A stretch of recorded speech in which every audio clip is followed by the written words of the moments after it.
Greetings, gamer. Tim Kirk here again, and I know it's been a while since I've had anything to really talk about. Um, and it's mostly been I've had health issues.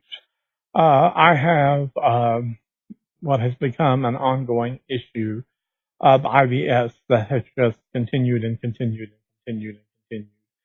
And doctor's appointments are sporadic, especially around the holidays, and it's just been crazy. Not to mention that I did run my Kickstarter in October and was really depressed when we didn't make our goal of just a little over $5,000, which is not, to be fair, a huge amount for a tabletop role playing game Kickstarter, but it is a large amount.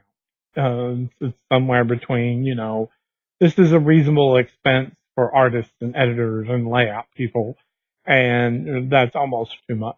More than $5,000 or $6,000, and we're getting into, you're really asking for a lot of money without a lot more physical products to go with it.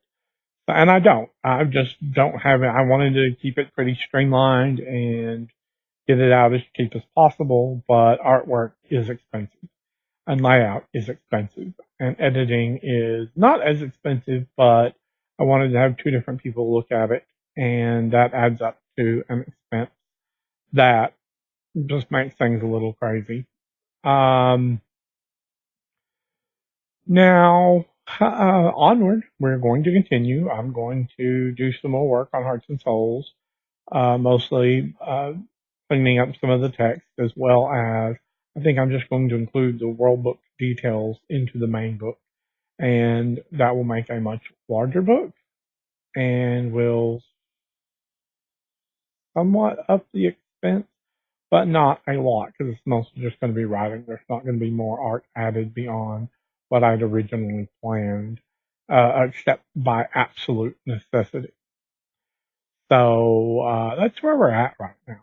That's where I am. Is I've spent most of the Christmas and New Year's season just basically trying to survive, blowing off steam, playing video games, and dealing with the chaos of my newly adopted dog, who seems to just be a little bit crazy. Her formal name is Hurricane Gracie, um, something something Klutzbutt, because Klutzbutt she is. She cannot seem to operate her rear legs in a organized manner as her front legs. So she has some very odd, uh, clumsy moments. She is a sweetheart, but she's also very needy. And please excuse the mess behind me. I basically have no bookshelves left except one. And so we have stacks of my game books in boxes back over here to the side. And over here to this side are just stacks of books on top of a box, along with a box I just got in because I got in this wonderful game, super game, a new edition created by Precise Intermedia. Brett has always been really a good guy to work with, and he sent this to me. And it's a really nice little superhero game that looks very interesting to try out and play. So not much has been going on. I've just been trying to rebuild some energy and some enthusiasm because Hearts and Souls needs to come out. There are still no games that do what it does, uh, nor does them well. Those few that touch upon it. And it's time to upgrade to better layout, better editing, better artwork. It's not all perfect, but it is I'm very happy with the artwork that I've received and the artist who has worked very, very hard on it. And that's just where I am. I've been trying to deal with all of the little fallout of emotional fallout of a failed Kickstarter because I suffer from depression. So when something fails that I work very hard on, it tends to have an impact. So that's pretty much it. That's where I've been. That's what I've been working on. I plan on getting back into doing some game design stuff on this uh, YouTube channel that I am running. That will probably hit more in February because I'm still kind of edging in January for a holiday. But I've got some things coming that will help me fix up this space bookshelves in February. And that should, it should help me, get a little bit clearer mind, a little bit clearer focus because clutter is, and I do not work well together. I tend to be a clutter free or limited clutter person, and it just hasn't been that way for a long time, and that has caused problems. In the meantime, I hear great things about the Spider-Verse movie. I've not yet been able to see it, but it has created the whole concept of people creating spider saunas, which I've never done. And so I went and played around, and I'm going to play around with some more artwork. So I'm going to be back into doing some drawing on my own, and I'm going to create a spider sauna. I've been working on one. Not, the art is terrible right now, but I've got to get back into the process of doing art regularly so I can continue to improve my comic book style. My artwork tends to be a little too detailed with shading and the like. It tends just, it's the way, because I want to make it look really good. And the best way to do that is to shade it for me in pencil, rather than just ink it. And, it works better when you want it in color to ink it and then either color it on computer or ink it on computer and color it on computer. So that's generally where I've been. I've been playing some games. I recently started a Shadowrun 20th anniversary or 4th edition game that I've been having a lot of fun with. The players are dealing with their neighborhood, which wasn't something I attempted before, but it fell apart because of time and scheduling. And it's working out pretty well. I was running a Gamma World game, but it fell apart because of scheduling issues and the fact that one of the players just cannot stand when scheduling issues come up, even though some of the scheduling issues were their own uh, plans that got in the way. And I don't hold it against them. Some people just want that consistency, and things happen. Illness happens. I've been sick. So, I mean, let's put it this way. I've lost 30 pounds. You can't see it because I'm wearing a big hoodie because I'm cold inside my house, even though the heater is running. But, when you go from 270 pounds, 240 pounds, and that's over the course of less than 6 months, and it's mostly because your body is not processing food correctly, it makes a big change in your ability to regulate temperature and among other things. So I've been sick and I just haven't felt well, and that causes an issue. In addition to that, I recently started a fifth edition D&D game that I've been wanting to run for a long, long time, and every start has usually kind of fizzled, and this one went very well. And I've got people giving me backstories and memories and all sorts of crazy background stuff. But we'll see how long it lasts and how well it goes. It is fifth edition, if I didn't say that previously. Not my favorite edition D&D, but it is one of the ones that I think is the best for this particular epic campaign because it is very much designed to be, you are the big hero of the setting and you're meant to make a difference in the world. And earlier versions of D&D were more or less um, less so. Sometimes it was a very big struggle. Second edition, I do remember playing a wizard or two that they had to get very creative when you have one spell in your first level. And they often went into, well, what proficiencies do I have? What can I do? What tricks, traps, and, not quite gadgets, but what can I do to add to my effectiveness in play? So there were also a lot of unusual, inventive, I don't want to call them devices because they weren't necessarily mechanical, but for example, my character carried around a pipe that was heavily packed with pepper so that he could spray pepper in somebody's face like a blowgun.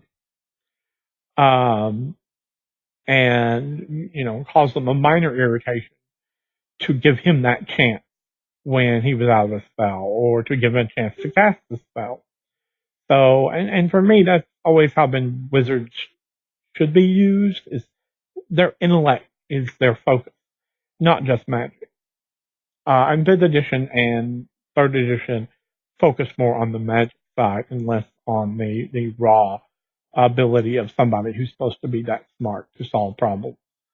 So if I were to ever write an actual clone, which I'm considering again for some weird reason, but if I were to write a clone, I would immediately note that a wizard is the intelligence asset of the group, which means they should get like 2nd edition bards got more rolls, and I think I would move that ability to or a form of that ability, especially when it involves magic or books or writing or anything a wizard might be related to, like magical items, that they should get such an ability in that clone, simply because it makes sense to me that they're the guys you're like, what's that? And you're like, well, it looks like a book found in human skin, and it probably means no good because whoever created it, that's generally not a nice thing to do to people.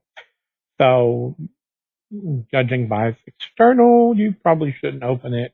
At best, we probably should have protection from good versus evil up before we open it, protection from evil, and we may or may not want to touch it physically.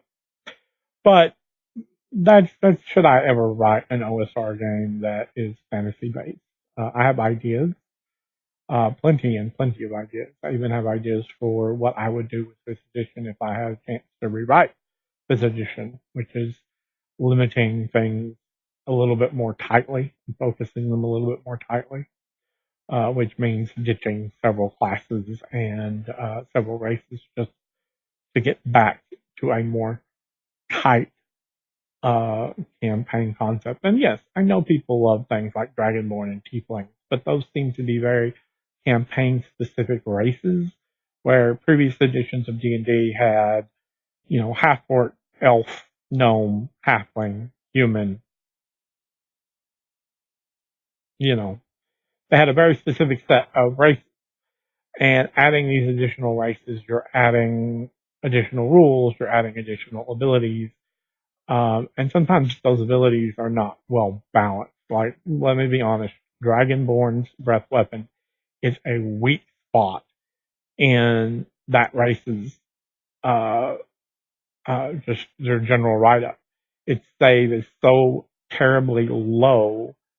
And I mean, I understand spells start out that way, but as you level up, spells get notably better. You get better spells, or you can slot them at higher levels.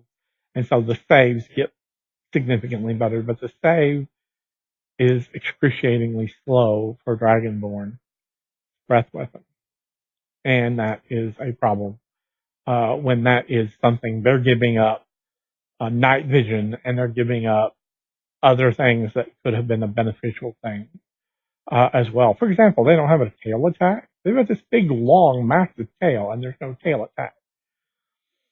And they don't have wings. So, because apparently D&D, especially the organized play, doesn't want flying characters, because Aarakocra, which are in elemental evil, are not allowed either in official play. I guess they decided that flight is too big a benefit. For me, a creative player using flight is worth a lot. But it's just like they do that with Druid. The Druid shape-shifting ability, you're limited to ground-based movement, then swimming, and then flight at higher levels, which is really weird because then you get things like spiders, which can climb walls, but you're prohibited from becoming a crab, which really is not a swimming animal. It walks along the bottom of the sea. So really, sure, it can breathe underwater, or it has the ability to hold its breath. But there are spiders that can also build water bubbles full of air. So technically, they have a swimming limit. So it gets really, there are little minute details that y'all have outlawed this whole thing, but you haven't thought it through because there are exceptions, which just makes me hilarious. I recently played it to fourth level, and I finally got a swimming form. So I took a giant snapping turtle, or an oversized snapping turtle, because real snapping turtles can get huge. So it's more like I'm just really old, shape-shifting into a really old, normal snapping turtle. Um, but I mean, you can take a hand off or take fingers off of somebody or more. They are dangerous animals. You're thinking turtle, oh, it's slow. Or you're thinking tortoise, turtle, not so slow, especially snapping turtle. But yeah, it's just one of those things that I'm like, you want to limit things, but then there are things that probably shouldn't have been limited quite as tightly as you limited them. And so I'm always going, what would I do if I had this edition to rewrite? Or what would I do if I had an OSR game to write? But I've got so much other stuff, new games. I'm all about the new ideas. Not completely new ideas, because like I will plan on using the high valor system, the base system, since it's a narrative system that can be flexible, and both the dice pools and the traits can be swapped for all sorts of different kinds of mechanism based storytelling. Because if you change the pools, you can change the focus on what characters are. You could have three social traits, three social dice pools, like emotional and mental and something else. Or, if you wanted to play something that's a very social oriented game, or you could swap them out. I'm particularly fond of weird naming some of them, but it's just a matter of flavor for a game. And since the traits can be swapped out, it's just the numbers we're really worried about, how effectively they interact with the dice rolls for your success. Of course, that causes problems, especially when I get into games in which gear are supposed to make more a difference. Because in the type of fantasy stories that High Valor is based on, Beowulf and, fantasy, folklore, most of the time, gear is not important. You pick up an axe, you have an axe, you get good at an axe. That's what's important. Not whether your axe is a woodsman axe or a Francesca axe or a, whatever axe. But that's, those are flavor issues that the game doesn't really take into account. But in a sci-fi game, gear tends to matter a little more. It tends to have an impact, and I'm trying to figure out how to balance a third axiom from the two I've already got. And they could still just be traits, but that means we're adding more traits onto a character sheet unless we cut back on starting traits. So, and that's a whole balance issue that I want to consider. And that means that you may be swapping out traits regularly because of gear changes. But, we'll see where it goes and see what happens when I get moved further into doing that. My next project is my space opera game that does not use high valor system, although it has similar inspiration. It has what is very similar to Fate Accelerated Edition's approaches, which I call stances. It's like, how are you approaching or how are you taking a stand in this situation? And they are ingenuity, guile, and daring. And guile has been one that I've had trouble with coming up with a name for, but I think Guile is more specific because it's more focused on deception than ingenuity. And daring is pretty much, well, I'm throwing myself into the middle of things and seeing what happens, which does not fit Guile or ingenuity very well. But and then you have skills, which is a very short list of skills that are very specific to space opera of the ray gun and rapier or ray gun and blowing sword of your choice type setting. And it's also got a very specific setting. It's not meant to be as much space fantasy as space opera through the lens of the kind of space opera I grew up reading and chose to read. Which, while yes, it has ray guns, those ray guns are really high-end X-ray lasers or gamma ray lasers, and it may be called an atomic disintegrator, but its fundamental basis is in some hard science concepts, taken just a little bit to space opera levels. And that's the same thing is true of space travel and other things in the game. But it's also going to have a create your own race element with examples in that here's a reptile race and here's the traditional humanoid race and here's the traditional, avianoid race.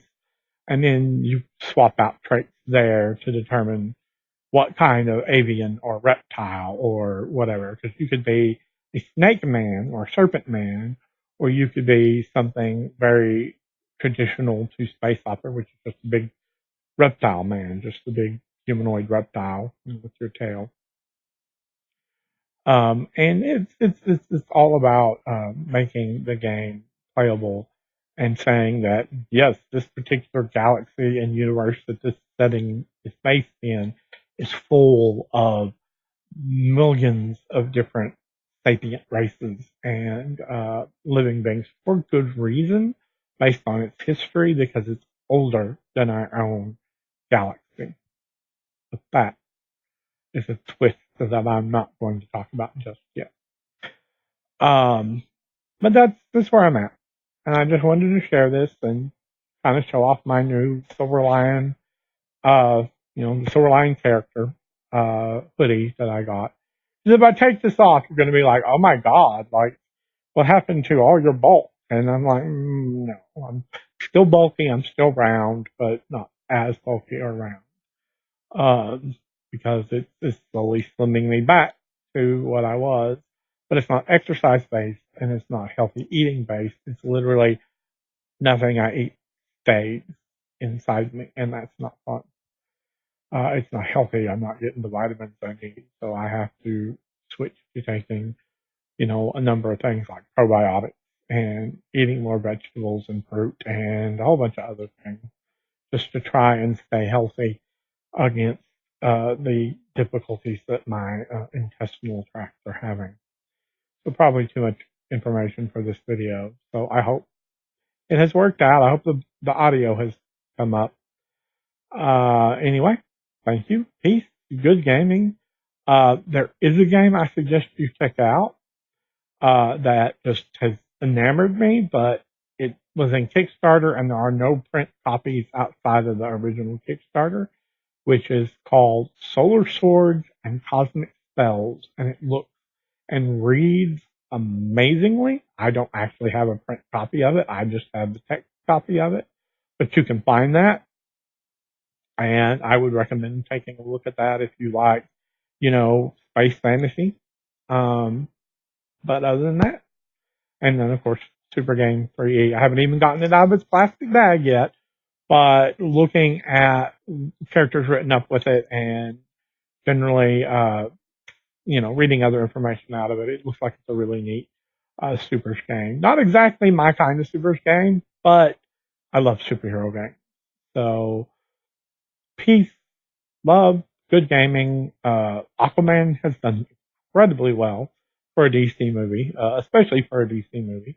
But really, go see Spider-Verse. I haven't seen it yet. I want to see it so badly. But I love the idea of spider saunas because one of my oldest gaming groups and friends both had spider saunas decades ago. I mean, 2 decades ago, before there was a Spider-Verse and all. I mean, I think a couple of the characters existed at that time. I mean, I know the Japanese Spider-Man did, and I know that Spider-Ham did as well, but most of the others didn't. They came later, and they had their own Spider-S, Spider-S Man-S characters, and it was fun. So go enjoy and keep dreaming them superheroes, and uh, I'll see you again another time.